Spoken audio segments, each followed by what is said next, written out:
What's going on YouTube? So yes, it has been quite a while since I've done a boxing video, but we are coming off Cinco de Mayo weekend, which has been boxing territory for the past 10 years or such. And we had Canelo versus Khan this past weekend. Didn't do a prediction video about it. If you guys been following the GYGB boxing podcast, I'm still on there. Going to be now making more videos, but I just wanted to get give you my reaction as it pertains to really the main event. I'll talk about. We're going to talk about the undercard on the podcast tomorrow night, 9:30 Eastern Standard Time, as well as every Tuesday night on TalkShoe.com. Search GYGB. So, look, man, going into this fight, I think all the sentiments as it regards to when the fight was first announced, everybody's reaction.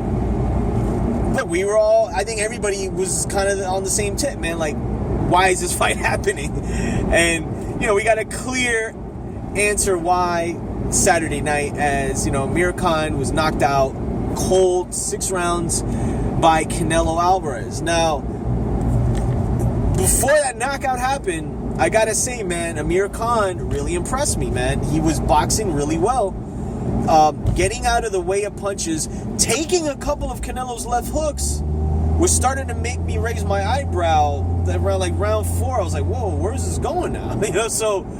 But by rounds 5, Canelo started bringing the pressure a little on, and Khan's offense wasn't as dictative as it was in the previous rounds, where like he was just. There was this 1-2 combination he threw, man, it kind of reminded me how fast Khan really is, man. But like in almost every single Amir Khan fight, he puts himself in the line of danger, and 9 times out of 10, man, he ends up getting the worst of it. And against Canelo Alvarez, a guy who weighed probably 175, 177 pounds the night of the fight, what do you expect? You know what I mean? Now for Canelo Alvarez, do I give him any credit for this fight? I mean, I think that's the big question. I think the way you got to look at it is, look, Khan took the fight, and many people had Canelo winning for the very reason why Khan lost. So, do you give him credit as far as him fighting beating a competitive fighter? I think he beat a competitive welterweight, But again, man, weight classes are made to protect the fighters. And I don't know why we're seeing these type of fights being made, where if Amir Khan were somebody that was wrecking through people, was a durable guy, and being as, Canelo, does have problems with boxers, I think people naturally would have looked at this fight a lot differently than they did. But Amir Khan does have a history of having a weak chin, does have a history of being dropped, and has been knocked out before. So when you put in a bigger, stronger guy who's a pretty decent boxer, chances are you're likely going to see that scenario play out again. And it did, man. And it was just one shot. But I had Khan winning the fight 4-1 before that happened.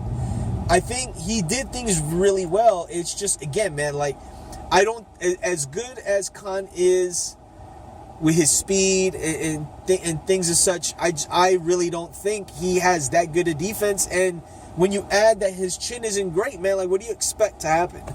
So that was pretty much the gist of it, man.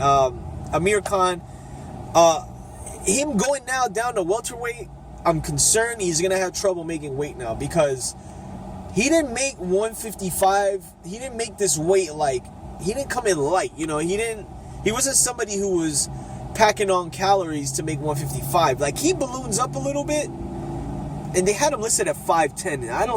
That might be a little off. But I think he's still a welterweight.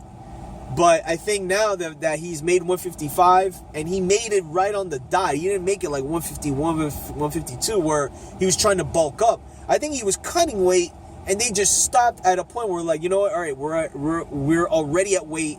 let's concentrate on the game plan. And Khan was following it, but what it seemed like was two things happening at the same time. Canelo leaning to his left for a little feint to throw that looping right, and then Khan jabbing at first, but then he looked like he tried to lead with the hook, and then that's what happened. So I don't know, man. I think for Canelo Alvarez, look, let's not beat around the bush, man. There's one guy he should be fighting, and his name is Triple G. Anything other than that, I think they need to work, or speaking of Golden Boy, they need to work some magic out and figure out how they're going to sell the public another fight not named Manny Pacquiao or Floyd Mayweather to the general public that will eat that up and wait longer for Golovkin, because we all understand the business of the sport. Canelo and Golden Boy hold the chips, but what people fail to realize is that Canelo, he can only fight these guys south of 155 for so long without there being some major backlash, not only from the boxing public, but from the sports public, who I think more so now with social media are starting to get a little in tune with the sport, more so than maybe like 5-6 years ago. Because I get phone calls from random people that I'm friends with that are sports fans that don't watch boxing, but are asking me when Canelo and Triple G are going to fight. At least that should tell you something. So the problem I think that's going to happen is that, well, one thing really, the WBC is mandating that, both sides negotiate, work something out, make the fight happen, or Canelo gets stripped. But I think what people fail to realize in that equation is that if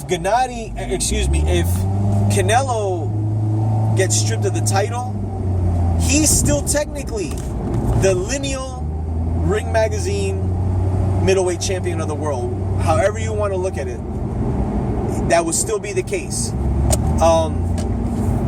Golovkin will get the WBC middleweight title without the big money fight that Canelo is, and I wholeheartedly believe Canelo or Golovkin and team want both.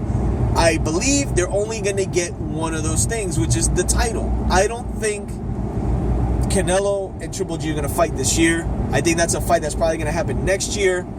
But I think Oscar and team are going to have some damage control to work with, being that, it's pretty obvious Triple G is not running from the fight. But if they put in another guy in front of Canelo, not named Triple G, they're going to have a tough time coming up with names that's going to override a Triple G fight. And that's why I mentioned Pacquiao and Mayweather, which, look, guys, isn't out of the realm of happening. This is boxing. We just saw Canelo versus Amir Khan. You know what I mean? So don't put it past boxing to make that fight. But I would be very shocked if Canelo versus Triple G happened this year. I believe it'll happen at some point, but I think for Triple G, and this rides on the sentiments of like the crew, they need to get creative with this matchmaking, because if you can't land the Canelo fight, they need to think of the very best next option. And I'm hearing Danny Jacobs. If they do make that fight, I won't be mad. I favor Golovkin heavily in that fight, but I mean, that's another middleweight coming off a big knockout win. And if they do the fight in New York, it'll be a sellout. So that's that. I mean, there's the talk of, people wanting Golovkin to go up to 168. But look, the thing about that is that there's three guys: Gilberto Ramirez, Badu Jack, and James DeGale. James DeGale and Badu Jack, they're on the collision course, so that's not going to happen.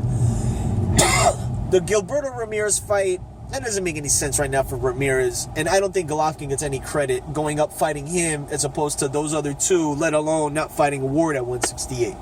So everything is going to play out in the next month. They got 30 days to negotiate a fight. If that doesn't come about, it goes to purse bid. If Canelo's team doesn't go about going through the purse bid, then he's just going to get stripped. So a lot of things are going to happen in the next couple of months as it pertains to the immediate future of both guys. But we'll talk about it more tomorrow night. Tune in. Talkshoe.com. Search GYGB, Guard Your Girl Boxing, every Tuesday night.